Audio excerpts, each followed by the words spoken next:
तो स्टूडेंट्स, आज की इस वीडियो के माध्यम से हम आरबीएससी क्लास 12th इंग्लिश की रेनबो बुक के चैप्टर नंबर 4 लॉस्ट स्प्रिंग के क्वेश्चन आंसर पढ़ेंगे। तो अगर आपको वीडियो अच्छा लगे तो वीडियो को लाइक करें और चैनल को सब्सक्राइब करें। तो चलिए शुरू करते हैं। शुरू करने से पहले मैं आपको थोड़ा सा बता देता हूँ कि आपका सिलेबस क्या है इंग्लिश का, क्योंकि अभी 40% सिलेबस घटा है, तो चैप्टर्स भी रेनबो बुक में घटे हैं। आपको बता देता हूँ। चैप्टर नंबर फर्स्ट अपना वाटर था, वो हट गया। और सेकंड चैप्टर है अ रूम 10 into 8, और तीसरा चैप्टर हट गया थर्ड थॉट। फोर्थ चैप्टर है, फिफ्थ चैप्टर है, सिक्स्थ भी है, सेवन्थ भी है, और एट्थ हट गया आपका। कौन सा है? उसका नाम है a journey to the end of the earth, ये भी हट गया। नाइन्थ चैप्टर है a walk through the fire, ये है।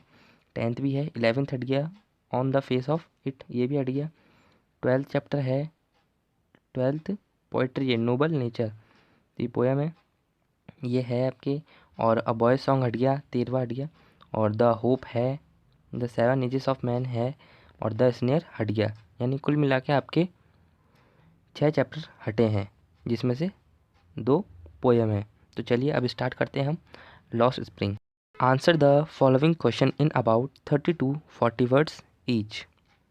तो क्वेश्चन नंबर फर्स्ट है अपना, why did Sahib family settle at Seemapuri, यानी साहेब का परिवार सीमापुरी में क्यों बस गया।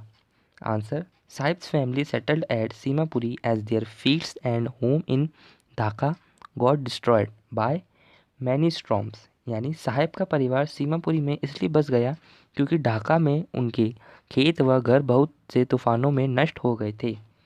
सो they left their country in search of living and came to India, यानी इसलिए वे आजीविका के साधन की खोज में अपना देश छोड़कर भारत आ गए। Question number second, why does Anees Jung's promise to open school seem hollow, यानी अनीस जंग का स्कूल खोलने का वायदा खोखला क्यों लगता है। Answer, her promise to open school seems hollow because she really does not mean it, यानी उनका स्कूल खोलने का वायदा इसलिए खोखला लगता है क्योंकि वास्तव में उनका यह अभिप्राय है ही नहीं। She says it half jokingly and without any serious thinking, यानी वह इस बात को मानो मजाक में और बिना किसी गंभीर चिंतन के कहती हैं। Question number third, why does the author describe Seemapuri as miles away from Delhi, यानी लेखिका ऐसा वर्णन क्यों करती हैं कि सीमापुरी दिल्ली से मीलों दूर है। Answer, the author describes Simapuri as miles away from Delhi because this area lacks all the basic facilities that are available in Delhi. In spite of being on the periphery of Delhi, it is quite different from the heart of the city. यानी इसकी हिंदी होगी, लेखिका सीमापुरी को दिल्ली से मीलों दूर बताती है क्योंकि इस क्षेत्र में दिल्ली में उपलब्ध सभी आधारभूत सुविधाओं का अभाव है। दिल्ली की परिधि में होने के बावजूद यह मुख्य शहर से बिल्कुल भिन्न है।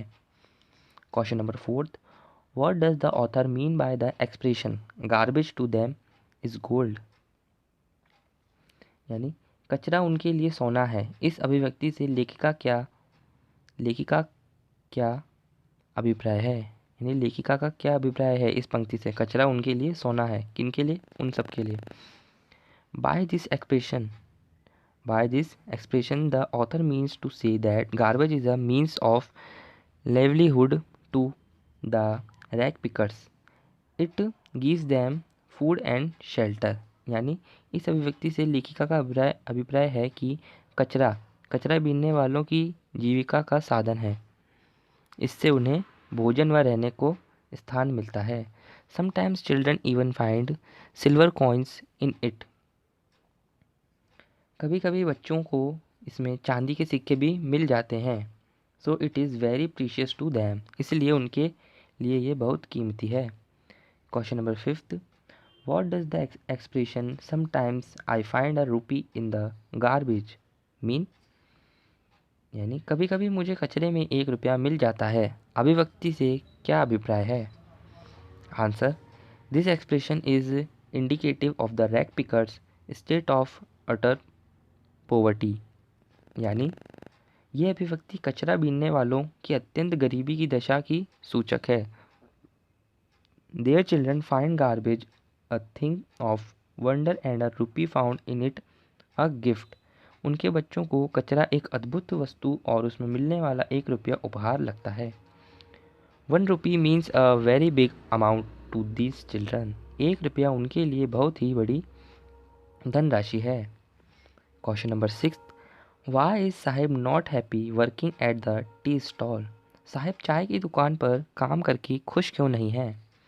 Answer, Sahib is not happy working at the tea stall because here he has lost his freedom. Sahib चाय की दुकान पर काम करके इसलिए खुश नहीं है क्योंकि यहाँ उसकी स्वतंत्रता समाप्त हो गई है। Now he is no more the master of himself. अब वह स्वयं का मालिक नहीं रह गया। He feels like a slave and this has taken away his happiness. यानी उसे दास की भांति अनुभव होता है और इस कारण उसकी खुशी छीन गई है उसकी खुशी। तो question number 7, what is Mukesh ambition can it be realised. यानी मुकेश की महत्वाकांक्षाएं क्या है, क्या यह पूरी हो सकती हैं? Answer, Mukesh has the ambition to become a motor mechanic. क्या थी उसकी महत्वाकांक्षा? मुकेश की महत्वाकांक्षा एक मोटर मैकेनिक बनने की है। Its realisation is very difficult because his family is very poor. इसका पूरा होना बहुत कठिन है क्योंकि मुकेश का परिवार बहुत गरीब है। Mukesh is bound to work as a bangle maker. यानी मुकेश एक चूड़े बनाने वाले के रूप में काम करने को बाध्य है। But he may realise his ambition with his strong will. परंतु अपनी दृढ़ इच्छा शक्ति से वह अपनी महत्वाकांक्षा पूरी कर सकता है। Question number 8, can a god given lineage ever be broken? Why does Mukesh grandmother say so. क्या ईश्वर प्रदत्त वंश परंपरा को कभी तोड़ा जा सकता है? क्या ईश्वर प्रदत्त वंश परंपरा को कभी तोड़ा जा सकता है? मुकेश की दादी ऐसा क्यों कहती है? Answer, Mukesh grandmother says so because she has accepted the job of bangle making as her family's lot. यानी मुकेश की दादी ऐसा इसलिए कहती हैं क्योंकि उन्होंने चूड़ी बनाने के काम को अपने परिवार के भाग्य के रूप में स्वीकार कर लिया है। She sees no way to get over the condition of utter poverty. उनकी दृष्टि से अत्यंत गरीबी की स्थिति से उबरने का कोई रास्ता नहीं है। She has no hope regarding a good future. उसे अच्छे भविष्य की कोई आशा नहीं है। Question number 9, describe the hazard of working in the glass bangle industries. कांच की चूड़ियों के उद्योगों में काम करने के खतरों का वर्णन कीजिए। Answer, glass bangle makers work in dark hutments. यानी चूड़ी बनाने वाले अंधेरी झोंपड़ियों में तेल के दीपकों में टिमटिमाती लौ के सामने काम करते हैं। The dust of polishing glass bangles before the flames of flickering oil lamps makes them lose their eyesight। कांच की चूड़ियों को पॉलिश करने वाली धूल से वे अपनी दृष्टि खो बैठते हैं।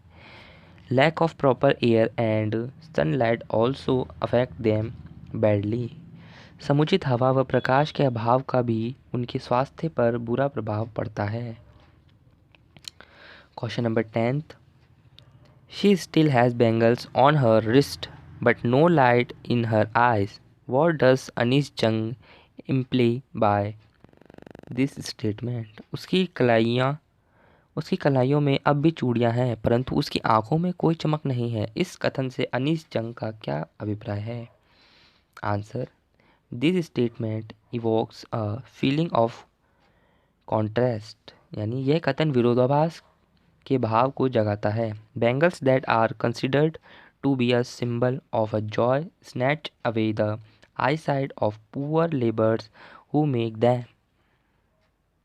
यानी खुशी का प्रतीक मानी जाने वाली चूड़ियाँ उन्हें बनाने वाले गरीब श्रमिकों की दृष्टि छीन लेती है।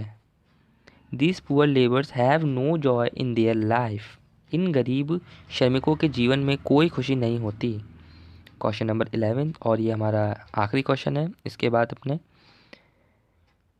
लॉन्ग क्वेश्चन स्टार्ट होंगे, वो हम अगली वीडियो में कंप्लीट करेंगे। आज इस वीडियो में हम इतने ही कंप्लीट करेंगे। ओके, तो लास्ट क्वेश्चन क्या है अपना, what happens when the bangle makers in Firozabad try to get organised for their rights. Firozabad में चूड़ी बनाने वाले जब अपने अधिकारों के लिए संगठित होने का प्रयास करते हैं तो क्या होता है।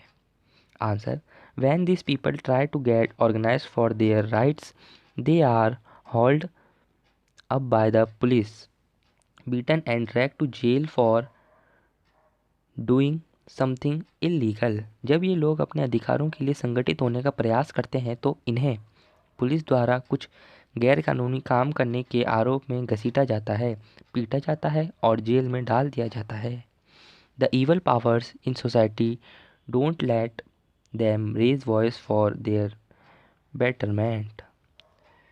समाज की बुरी शक्तियाँ उन्हें अपने भले के लिए आवाज़ उठाने नहीं देती हैं।